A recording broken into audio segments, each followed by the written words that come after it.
जितनी भी ये पार्टियां हैं ताल तो ठोक रही है, लेकिन ताल ठोकने के पीछे जो विगत 30 सालों से ताल ठोकते ठोकते ठोकते जनता देख के ना अब बिल्कुल समझ चुकी है, ये एक खोखली ताल है। इस ताल में कोई दम नहीं है, क्योंकि ताल ठोकना एक अलग बात है और काम करना एक अलग बात है। जैसा कि मैंने पहले भी कई बार प्रेस कॉन्फ्रेंस के तहत मैंने कहा है कि जनता जाग चुकी है।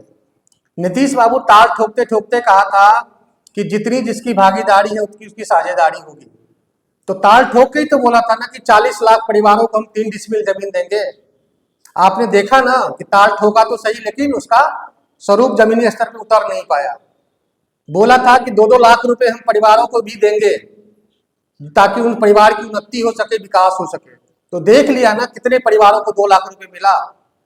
तो जनता समझ चुकी है और जनता को समझने में अब कभी देर नहीं लगी 30 साल देर, लेकिन इस बार 2025 में जो जनता सुन रही है और समझ रही है ना, उसमें उनको विश्वास है कि नीतीश जी क्या कह रहे हैं और कितना उस पर खरा उतरेंगे, वो समझ रही है। तो इसलिए अब कहने के लिए हमारे पास रहने गया है कि नीतीश जी का जो दावा है वो 100% खोखला है और ये जनता भी समझ चुकी है। आरजेडी ने भी दावा यही किया था। अरे तो आरजेडी और नीतीश जी का भी सरकार तो जनता ने देखा ना, तो उसका भी तो कुछ निकला नहीं। तो कहने और समझाने के लिए अब कुछ रह नहीं गया है। जो जनता रूपी भगवान है वो समझ चुके हैं ये जो पार्टियां हैं विगत 30-40 साल से हमको ठग रही है और अब ठगने का काम नहीं होगा। इसलिए अब जनसुराज के साथ वो जुड़ रहे हैं और जनसुराज में जो एक विश्वास है वो विश्वास दिखा रहे हैं। जैसे कि हमारे नेता ने बताया कि हम प्रत्येक परिवारों को 20,000 रुपए का परिवार लाभ कार्ड योजना जो है हर गांव में एक एक घर घर तक हम पहुंचा रहे हैं कार्ड को। तो उस कार्ड में जो देखिए खासियत है कि जुमले वाली बात नहीं है, जो कह गए मुंह से लेकिन उसका वो देखा जमीनी स्तर पे उतरा नहीं। और हमने उसमें पूरा का पूरा हमारे जो नेता प्रशांत किशोर जी हैं उसमें 20,000 रुपए कैसे मिलेगा इसका अभी ही वो पूरा तैयार कर लिए हैं कि किस तरह हम देंगे। हम युवाओं को नौकरी देंगे, मान लीजिए, तो युवा की नौकरी सरकार तो नहीं देगी ना, सरकार का पैसा तो उसमें खर्च नहीं होगा ना। हम उद्योग लगवाएंगे और उद्योग में जो हमारा युवा आएगा तो बिजनेस में जो भी हमारा होगा, यहाँ पे जो बिजनेस स्थापित करेगा, जिसको भी हम लाएंगे या जो आना चाह रहा है, अब जनसुराज की सरकार से देख रहा है कि अब जो है पदाधिकारी जितने भ्रष्ट है, जनसुराज पार्टी की सरकार आती है तो ये पदाधिकारी भी सुधर जाएंगे, नहीं सुधरेंगे तो अपनी नौकरी से जाएंगे। तो अब हमारे पास बिजनेस स्थापित करवाने के लिए भी समय आ गया है और हमसे लोग जुड़ रहे हैं और कह रहे हैं कि आपकी सरकार आती है तो हम हर स्टेट के छोड़ दीजिए, दूसरे स्टेट को छोड़ के भी अपने बिहार का जो बिजनेस में बाहर स्टेट में कर रहे हैं, फैक्ट्री उद्योग लगा रहे हैं, वो सब वापस बिहार में लगाएंगे। और जब फैक्ट्री और उद्योग हमारे बिहार में लगेगा तो युवाओं की नौकरी तो आप सोच लीजिए, बहुत ही आसानी तरीके से हम उसको इन्वॉल्व उसमें करेंगे, उनको नौकरी पे लेके आएंगे। तो कहीं ना कहीं हम राज्य सरकार पे बोझ नहीं बन करके को हम उद्योगपति से वो पैसा निकाल कर युवाओं को जॉब देंगे, नौकरी देंगे। और जो सरकारी नौकरी का जो प्रावधान है उसमें तो ऑलरेडी युवा हमारा आएगा ही आएगा। तो पहला मुद्दा तो ये हो जाता है। दूसरा मुद्दा है किसानों के लिए, जो हमने बोला है कि खड़ी फसल जैसे करते हैं, नकदी फसल करते हैं, उसके लिए 2500 रुपए का जो है मनरेगा के तहत हम उसमें हम देंगे, मदद करेंगे ताकि खड़ी फसल में बढ़ावा मिल सके। हमारा राज्य सब्जियों और ये सब करने के लिए बहुत उपजाऊ जमीन है, लेकिन किसान हमारा अभी इसमें पीछे है। तो उसको बढ़ाने के लिए प्रशांत जी ने एक बहुत ही एक कदम उठाया और एक सराहनीय कदम है। इससे किसान को बहुत बड़ा बल मिलेगा। तो 2500 रुपए की जो नकदी फसल करने के हम दे रहे हैं, इससे किसान बहुत खुश हैं, उत्साहित हैं और कह रहे हैं कि अगर इस बार जनसुराज पढ़ने की बात जब आती है और शिक्षा की बात जब आती है तो नीतीश सरकार का स्वरूप देख लिए है। स्कूल तो है लेकिन स्कूल में उस लायक हमारे मास्टर साहब नहीं है। तो कहीं ना कहीं हम उच्च स्तरीय शिक्षा को लेकर के जब तक हमारे हर प्रखंड में नेतरहाट और केंद्रीय विद्यालय नहीं खुल जाता है, उन बच्चों को पढ़ाने के लिए हम प्राइवेट स्कूल की व्यवस्था है उसमें हम उनको बच्चों को डालेंगे और उनका खर्चा जनसुराज पार्टी प्रत्येक बच्चे को 500 रुपये अपने स्तर से देगी, हम सत्ता में अगर ये आते हैं तो इस तरह की जो प्रारूप हम तैयार कर रहे हैं और हमारी पार्टी जो कह रही है तो जनता इस पर विश्वास डालती है, क्योंकि हम जो कहते हैं वो कहने से पहले उस चीज की समीक्षा करके जनता के बीच में रख रहे हैं और जनता हम पे पूर्ण विश्वास कर रही है। आप देखिएगा, हम मीडिया बंधु से कहना चाहते हैं कि आपसे कुछ भी छुपा हुआ नहीं है। आपने विगत सरकार का भी आपने देखा है, जुमला सुना है। उस जुमले को छोड़ के अब जो जनसुराज पार्टी की जो बातें कह रही है, उन पार्टी में हमारी जनसुराज पार्टी का जो उद्देश्य है, देखिए कितना निष्पक्ष है, साफ है, सुंदर है। एक सुंदर बिहार बनाने के लिए, एक सुदृढ़ बिहार बनाने के लिए ये नया प्रारूप लेके हमारे नेता आए हैं। और हम सभी बिहार वासियों से, जनता वासियों से आग्रह करेंगे कि आइए 2025 में हमारे जनसुराज पार्टी के साथ जुड़िए और एक नया बिहार बनाइए। बिहार जो है सभ्यता और संस्कृति के लिए जाना जाता है। यहाँ गौतम बुद्ध का भी पदार्पण हुआ। यहाँ पर हमारे देश के प्रथम राष्ट्रपति राजेंद्र प्रसाद जी का भी उद्गम स्थल है। महात्मा गांधी ने भी जब अपना आंदोलन प्रारंभ किया तो इसी बिहार की धरती से उन्होंने किया। विश्व के दो बड़े यूनिवर्सिटी जो नालंदा विश्वविद्यालय के नाम से और विक्रमशिला यूनिवर्सिटी के नाम से जाना जाता है, वह बिहार की धरती से ही प्रारंभ हुआ, जो हमें सभ्यता और संस्कृति के साथ साथ शिक्षा का भी पाठ हमें पढ़ाने का काम किया।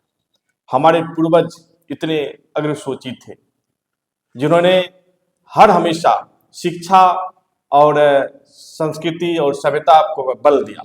लेकिन आज उसी कर्पूरी ठाकुर की इस धरती पर, उसी लोकनायक जयप्रकाश नारायण की धरती पर, जहां राजनीति में लोग एक दूसरे पर आरोप लगाना एक अलग बात है, लेकिन इस हद तक गिर जाना, किसी की माँ, किसी की बहन, किसी की बेटी के ऊपर में इस तरह का आरोप लगाना, गाली गलौज करना, यह कहीं न कहीं असभ्य लोगों को दर्शाता है। और यह दर्शाता है कि जनसुराज के अलावे जितनी भी पार्टियां हैं, वहां पर लोगों में सभ्यता और संस्कृति को खो रखा है और अपना चीप पॉपुलैरिटी को गेन करने के लिए वह इस तरह का बयान दिया करते हैं, इस तरह का आरोप प्रत्यारोप क्या करते हैं और ऐसे शब्दों का उच्चारण करते हैं जो परिवार में लोग एक जगह बैठ करके उस बयान को सुन भी नहीं सकते हैं।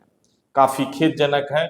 और जहां तक हमारे प्रणेता प्रशांत किशोर जी कहते हैं कि जनसुराज सही लोग, सही सोच और सामूहिक प्रयास का एक रिजल्ट है। और यही कारण है कि विगत इस 1 साल और 1.5 साल के दरमियान में जिस प्रकार से जनसुराज ने अपना एक छाप छोड़ा है, जनसुराज जिस प्रकार से लोगों के बीच में अपना एक मैसेज छोड़ा है, आज अन्य पार्टियां भी सोचने पर विवश हैं। यह पैदल मार्च किसका था?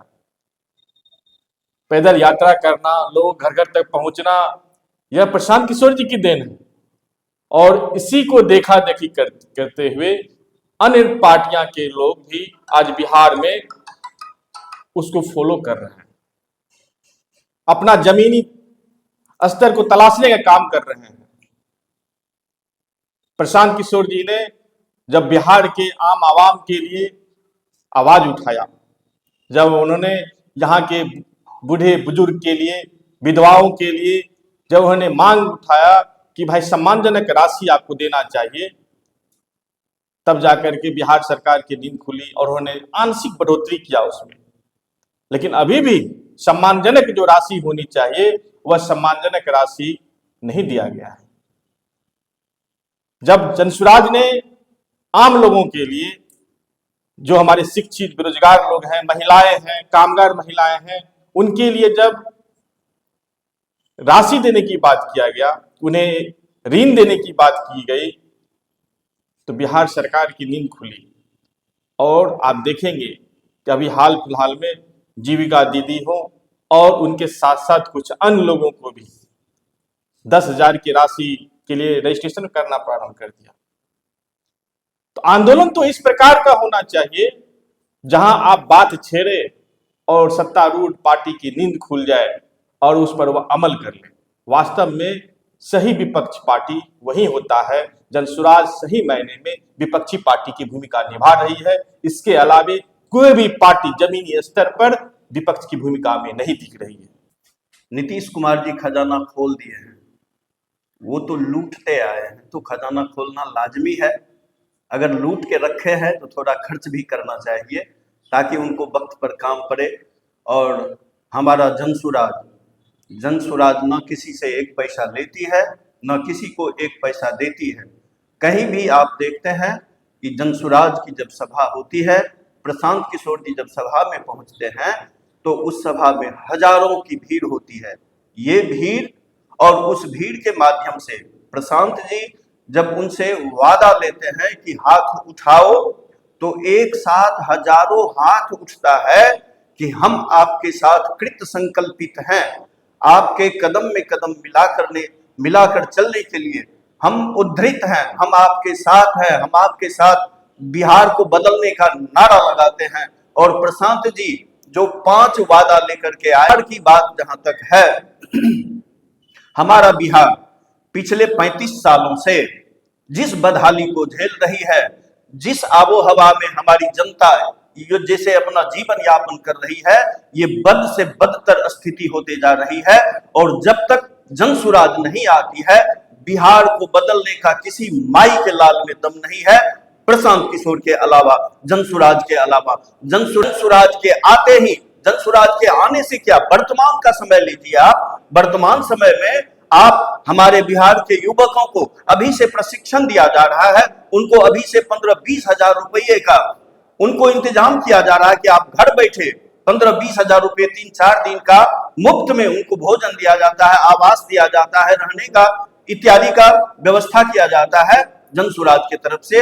और उसमें उनको ट्रेंड करके जब उनको घर भेजा जाता है तो वो बिहार के आम जनों के लिए काम करते हैं वो युवक। और अपने जो क्राइटेरिया है उनका, जैसे मोबाइल है या इंटरनेट है, उनके माध्यम से जो वो काम करते हैं, उस काम के बदले में उनको जो पैसा मिलता है अपने परिवार का निर्वहन करते हैं। और ये मंथली एक युवक तो इसमें 30-35, 40, 50, 60, 70 हजार रुपया कमाता है। ये अभी वर्तमान की बात है, भविष्य तो अभी आना बाकी है। जहां तक नीतीश बाबू का बात है, नीतीश बाबू हो या आरजेडी के कोई कलाकार हो, कलाकार ही हम कहेंगे, कि वो जो खर्च कर रहे हैं वो तो इतना इकट्ठा करके रख लिए हैं कि 5 खानदान उनका, क्या बोलते हैं, 5 जब उनका पुश्त आएगा तब भी उनका वो खजाना खाली होने वाला नहीं है। इतना कमा करके और इतना बिहार के जनता को बद से बदतर बनाने के लिए जिम्मेवार है, वही खजाना उनके पास पड़ा हुआ है। वो खजाना खाली हो रहा है, खाली क्या होगा, उनका थोड़ा सा समंदर में से एक लोटा जल निकाल लेने से क्या फर्क पड़ता है। वही हाल है नीतीश बाबू का, वही हाल है आरजेडी का, वही हाल है और सब पार्टियों का। ये जनसुराज ना आज तक आप देखे होंगे, इनके सामने में न कोई नेता बोलता है और न किसी को बोलने का मौका दिया जाता है। जब जनसुराज बोलता है तो उसके ऊपर में किसी का भी जवाब देने का, किसी को प्रश्न नहीं मिलता है कि हम क्या जवाब दें, किसी को सूझता नहीं है कि हम क्या जवाब दें। तो ऐसा है जनसुराज। धन्यवाद।